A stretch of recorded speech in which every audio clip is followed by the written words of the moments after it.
Oi, gente, tudo bem com vocês? Bora lá então para mais uma aula aqui de história. Na aula anterior, então, a gente já estava comentando sobre a Revolução Francesa e tinha ficado para casa da página 45. Bora fazer a correção, certo? Interpretando documentos. Leia a seguir alguns dos 17 artigos que compõem a Declaração dos Direitos do Homem e do Cidadão e responda as perguntas. Então, bora lá ler. Indiquei até para vocês, quem quisesse saber mais, né? Na internet tem tudo disponível, até mesmo a Declaração dos Direitos Humanos aí das Nações Unidas também, para quem tivesse interesse. Declaração dos Direitos do Homem e do Cidadão. 1. Os homens nascem e permanecem livres e iguais em direito. As distinções sociais não podem ser baseadas senão na utilidade comum. 2. O objetivo de toda associação política é a conservação dos direitos naturais e imprescindíveis do homem. Esses direitos são a liberdade, a propriedade, a segurança e a resistência à opressão. 4. A liberdade consiste em poder fazer tudo aquilo que não prejudique outrem. E 12. A garantia dos direitos do homem e do cidadão necessita de uma força pública. Essa força é assim instituída para o benefício de todos e não para a utilidade particular daqueles a quem é confiada. Bora ir para as questões. Número 1. De acordo com essa declaração, quais são os direitos imprescindíveis do homem, ser humano? Vamos considerar aí a época, né, desse documento, então por isso está escrito como homem, tá? Mas vamos considerar aqui já a questão do ser humano. Quais são os direitos aí imprescindíveis, fundamentais? Tá bem destacado isso aqui no texto, né? Ele vai colocar a questão do direito à liberdade, à propriedade, à segurança e à resistência à opressão. 2. Quais mudanças a elaboração desse documento proporcionou ao terceiro estado? Agora o terceiro estado ele vai ter direitos iguais ao primeiro e o segundo, no sentido, por exemplo, a questão da propriedade e a questão da resistência e a opressão, certo? Propriedade essa que acabava ficando ali concentrada no primeiro e segundo estado.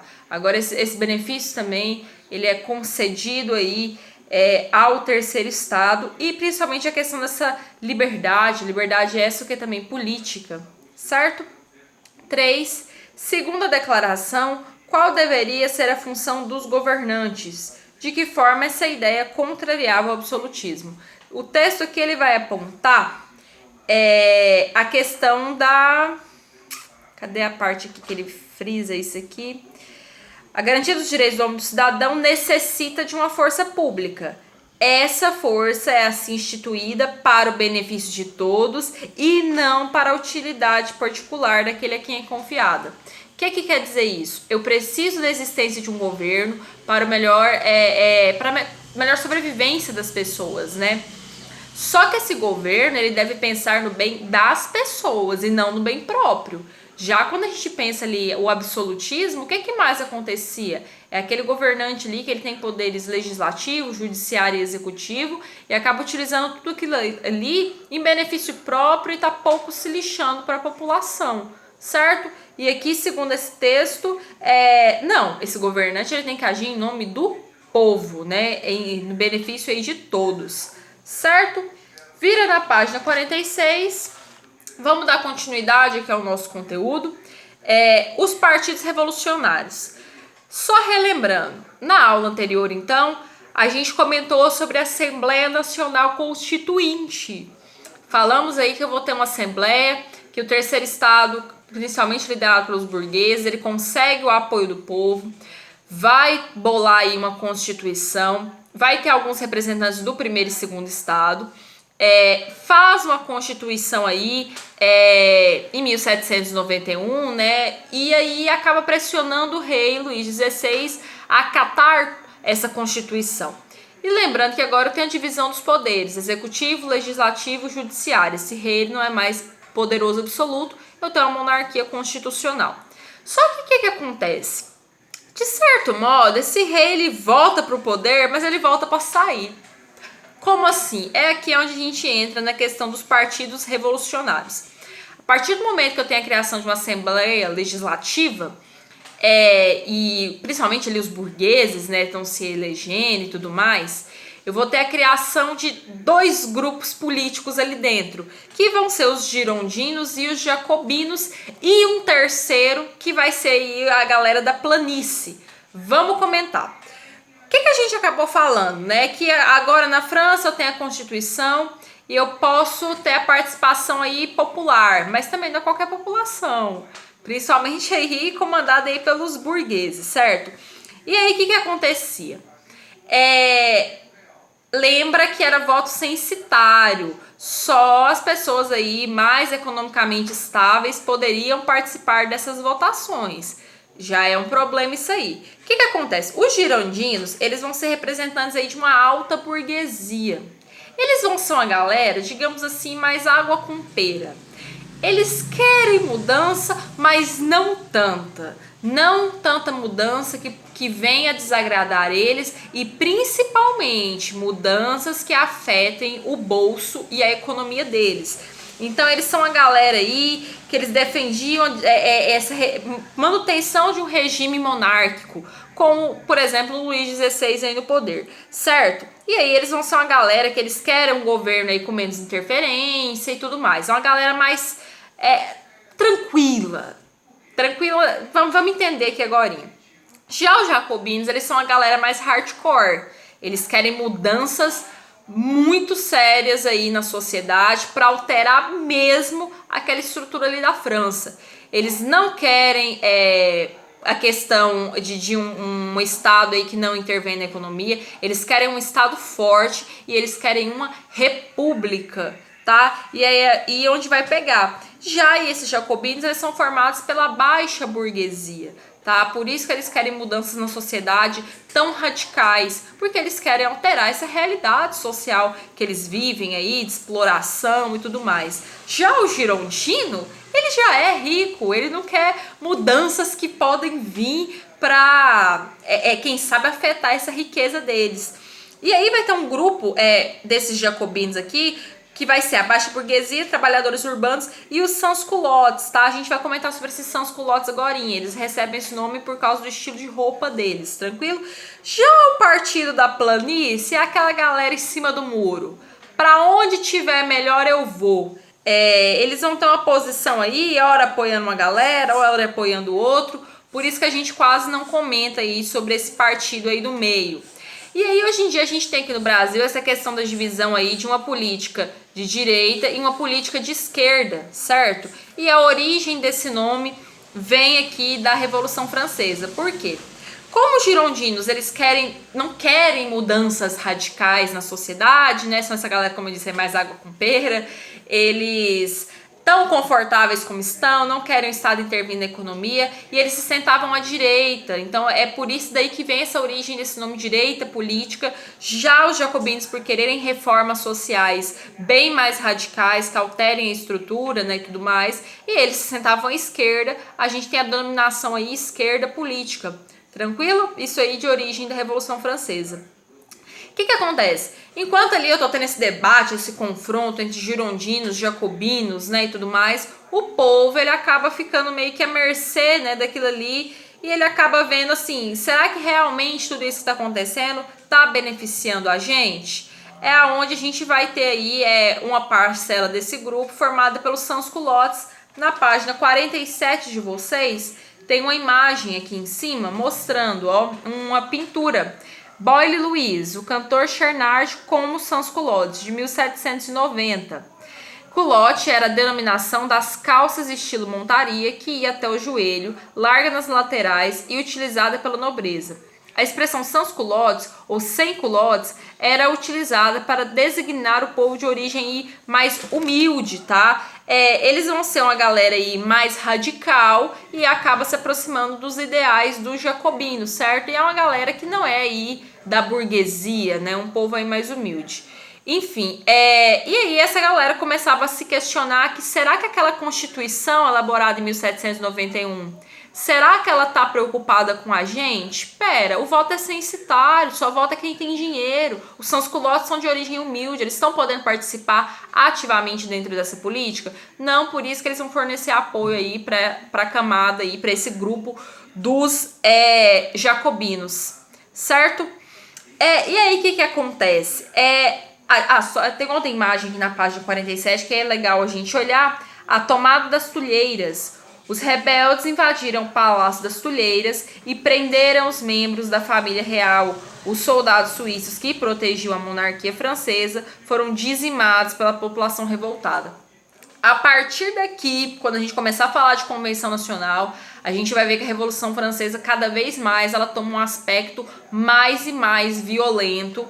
Não vai ser à toa que agora a gente vai se deparar com um instrumento aí muito famoso, que é a guilhotina, que vai ser muito usada aqui na Revolução Francesa, certo? E aí, a gente falando aqui sobre a Suíça, lembrando que esses reis, eles vão ter relação de parentesco, relação de amizade, relações políticas com outros reinos próximos. Por exemplo, a Maria Antonieta, esposa do Luís XVI, ela era austríaca, então a Áustria também vai interferir nessa política, vai querer defender os franceses, mas a gente vai ver agora o que vai acontecer com essa galera aí que também tenta apoiar. Enfim, tudo isso aí tá acontecendo dentro da França. Os reinos ao redor estão ficando assustados, vai que isso aí também poderia acontecer com eles. A Áustria, por exemplo, vai tentar interferir, vai na defesa e fala que se qualquer coisa acontecesse com a família real, eles iam mandar soldados. Os revoltosos aqui, liderados pelos jacobinos, ao saber de toda aquela situação, eles sentem medo, eles sentem mais vontade ainda de se rebelar, pegam toda a família real e mandam para a guilhotina em praça pública. E aí, no caso, virei pra gente na página 48. Eles vão ter um líder, que vai ser o Robespierre. Na página aqui 48 de vocês tem uma imagem aqui dele. Eles vão fazer aí uma convenção nacional, criam uma chamada convenção nacional, liderada aí por esse Robespierre, e é daí que a gente inaugura esse tal período do terror, que é o período mesmo da violência, do sangue, praça pública. A imagem aqui da página 48 traz a guilhotina pra gente ter uma noção. A guilhotina foi instalada na Praça da Revolução, antes denominada Praça Luís XV, e atualmente Praça da Concórdia. Nesse local, todos os julgados e condenados por traição à França foram executados, inclusive o rei Luís XVI e a rainha Maria Antonieta. Esse quadro aqui de 1793-1790. A execução acontece em 1793, 2 anos aí depois da criação da Constituição. E aí, então, eles criam essa Convenção Nacional, né, que vai passar... Agora, quem que governa a França é a Convenção Nacional. Quem que é o principal líder? É o Robespierre, que representa aquela camada mais radical.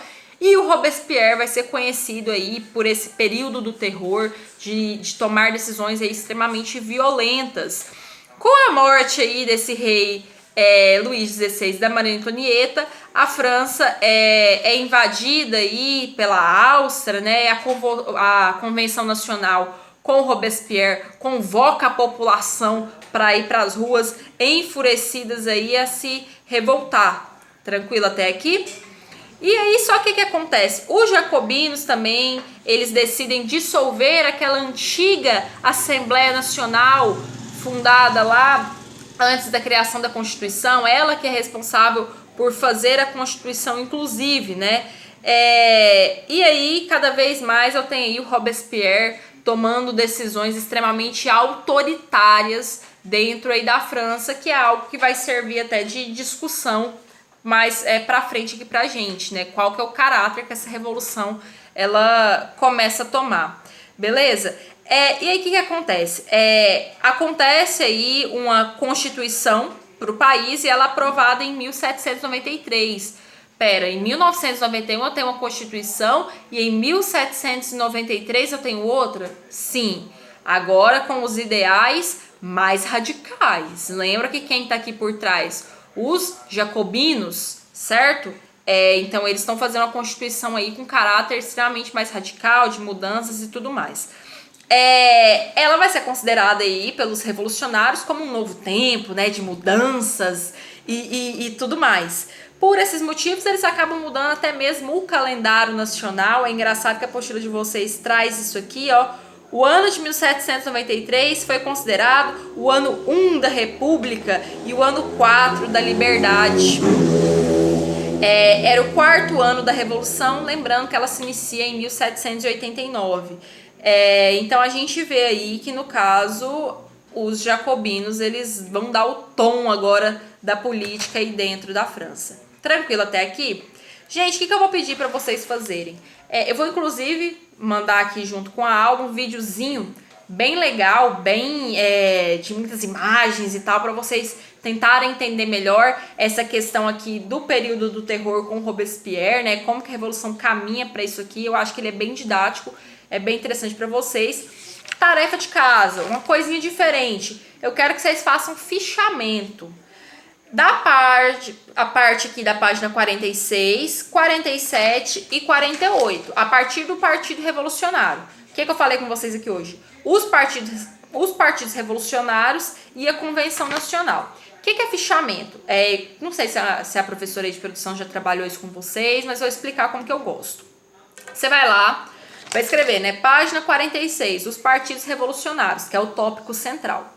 Embaixo, você vai colocando setinhas e você vai, a cada parágrafo, você vai tentar tirar o que de principal tem dali e você vai escrever em no máximo 3 linhas. Quer dizer que você vai pegar esse texto da apostila e você vai copiar tal igual no seu caderno? Não, é interpretação de texto.